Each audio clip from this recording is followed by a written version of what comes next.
Hi friends, welcome to my channel. బాగున్నారా అండి? నేను చాలా బాగున్నా. మీరు కూడా బాగుండాలని ఆ దేవుణ్ణి మనస్ఫూర్తిగా కోరుకుంటానండి. ఈరోజు నేను మీకు బ్రహ్మస్తోత్రం అర్గతలింగం గురించి చెప్తానండి. ఆ గుడి యొక్క విశిష్టత, ఆ గుడిలో ఏమేమి మనం చూడవచ్చు, ఆ గుడిలో ఏమేమి ఉంటాయి, అవన్నీ ఇవాళ మీకు తెలియజేస్తాను. లాస్ట్ వీడియోకి కంటిన్యూ వీడియోనేనండి ఇది. చాలా బాగుంటుంది, తప్పనిసరిగా చూడండి, లైక్ చేయండి, సబ్స్క్రైబ్ చేయండి, సపోర్ట్ చేయండి నా ఛానల్ని. ఇక్కడ చాళుక్యుల మహారాజుల వారు 11వ శతాబ్దం నాటి దేవాలయం అండి. ఇది పురాతనమైన దేవాలయాల్లో ఇది ఒక దేవాలయం అండి. మరకతలింగం ఉన్న దేవాలయం. ఈ దేవాలయానికి వెళ్ళాలి అనుకుంటే శంకర్పల్లి, మనం రంగారెడ్డి జిల్లాలో ఉంది. శంకర్పల్లి తెలంగాణ డిస్ట్రిక్ట్ అండి. ఈ గుడి చాలా పురాతనమైనదండి. చుట్టూ పొలాలు, మధ్యలో దేవాలయం ఉంటుందండి. చుట్టుపక్కలంతా పొలాలే ఉంటాయి, వరి పొలాలు అన్నీ ఉంటాయి. చాలా పాతకాలం గుడి ఈ గుడి. ఈ మరకతలింగం, బ్రహ్మస్తోత్ర మరకతలింగం ఉన్న ఈ గుడి చాళుక్య మహారాజుల వాళ్ళు 11వ శతాబ్దం నాటిలో ఈ దేవాలయాన్ని కట్టారండి. అప్పటి నుంచి పూజలు అందుకుంటున్నాడు శివయ్య. కానీ గుడి అయితే పెద్ద డెవలప్ ఏమీ అవ్వలేదండి. పాతగానే ఉంటుంది, చిన్నగా ఉంటుంది. ఇదిగోండి ఇక్కడ మీకు కనిపిస్తుంది. దీన్ని సాలగ్రామం అంటారండి. తెలుసు కదండి మీకు. ఈ కార్తీక మాసంలో అయినా, లేదనుకుంటే ఇక ఏ మాసాలోనైనా, శ్రావణ మాసం, మనం కొంతమంది సాలగ్రామాలు దానంగా ఇస్తారండి. తెలుసో లేదో మీకు. ఇక్కడ సాలగ్రామం, ఈ సాలగ్రామాన్ని పట్టుకుని మన మనసులో కోరికను కోరుకుని అది తిప్పితే తిప్పుతూ మన మనసులో ఒక కోరిక కోరుకుంటూ ఆ సాలగ్రామాన్ని తిప్పుతూ కోరుకోవాలంటండి. ఆ కోరిక మనం కోరుకుంటే మరలా వచ్చేలోపు మన కోరిక నెరవేరుతుంది అని చెప్పారు. అలాగే ఇక్కడికి మరి యొక్క విశిష్టత ఏంటంటే కాలభైరవుడు ఇక్కడ విగ్రహం ఉంది. ఈ గుడికి భైరవుడు విశేషం అన్నమాట. ఇక్కడ అందరూ కుష్మాండ దీపాలు ఎక్కువగా పెడతారు, గుమ్మడికాయ దీపాలు పెడతారండి. బాగా విశేషం. అక్కడ దీపాలు పెట్టి సాలగ్రామం పట్టుకొని మన మనసులో ఉన్న కోరికని, ఏ కోరికైనా అనుకుంటే అది త్వరగా నెరవేరుతుందంట. నెల రోజుల్లోపే మన కోరికలు నెరవేరుతాయని అక్కడ ఉండేవాళ్ళు చెప్పారండి. అలాగే మేము చేసాము. మేము కూడా కుష్మాండ దీపం పెట్టాక ఇక అభిషేకానికి వెళ్ళాం. 200 రూపాయల టికెట్ తీసుకొని అభిషేకానికి లోపలికి వెళ్ళాము.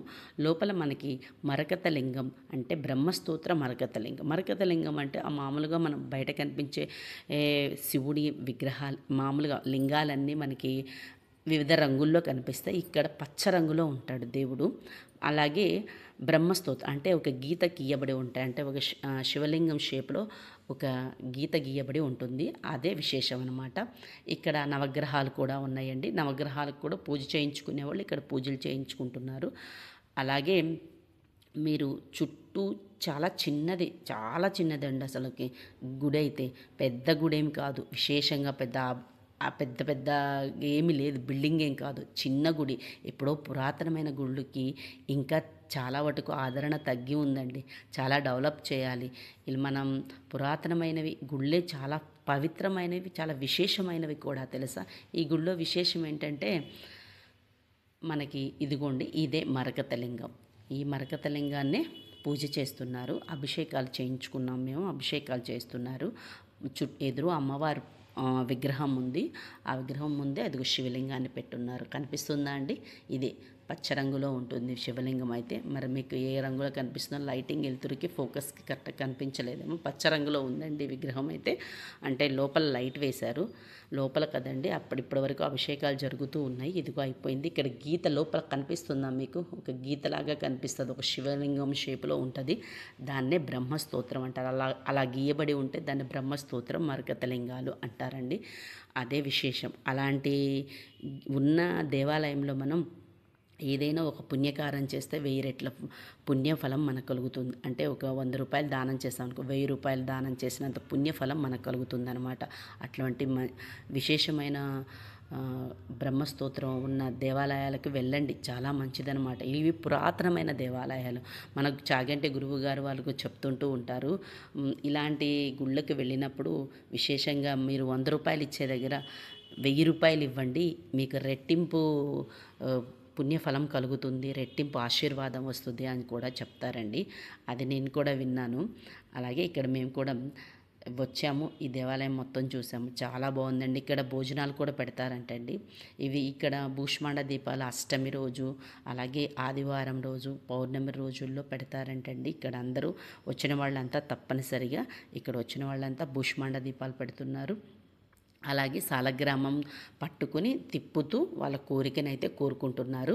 మీరు కూడా ఈ గుడికి వెళ్ళండి. అలాగే గుడి చాలా చిన్నదనమాట. చాలా పవర్ఫుల్, చాలా బాగుంటుంది కూడా, నీట్గా ఉందండి. ఈ గుడి కూడా చాలా బాగుంది. అలాగే ఇక్కడ బయట కూడా ఒక శివలింగం ఉంటుంది. ఆ శివలింగానికి కూడా మన అభిషేకాలు చేసుకోవచ్చు. లోపల ఉన్న శివలింగాన్ని దర్శనం చేసుకొని కొంతమంది బయట ఉన్న శివలింగాన్ని మాత్రం చూసి వెళ్ళిపోతున్నారు. శంకరపల్లి అండి, రంగారెడ్డి ఇక్కడ చాలా దగ్గరలోనేనండి. మీరు రూట్ మ్యాప్ పెట్టుకున్నా కూడా ఈజీగా వెళ్ళిపోవచ్చు అనమాట. గుడి అయితే చాలా బాగుంది. పురాతనమైన గుళ్ళన్నీ చాలా విశేషమండి. అలాగే ఇక్కడ ఉసిరి చెట్టు, మారేడు చెట్లు, దానిమ్మకాయ చెట్టు అన్నీ ఉన్నాయి. పక్కన నాటి ఉన్నారు. అట్లాగే గోశాల, గోవులు కూడా ఇక్కడ పెంచుతున్నారండి. గోవులు కూడా ఉన్నాయి.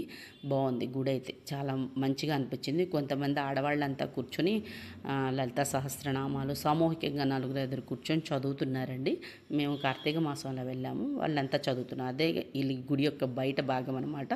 ఇంకొక విశేషం ఏంటంటే ఇదిగోండి చూడండి, పెద్దది అనమాట.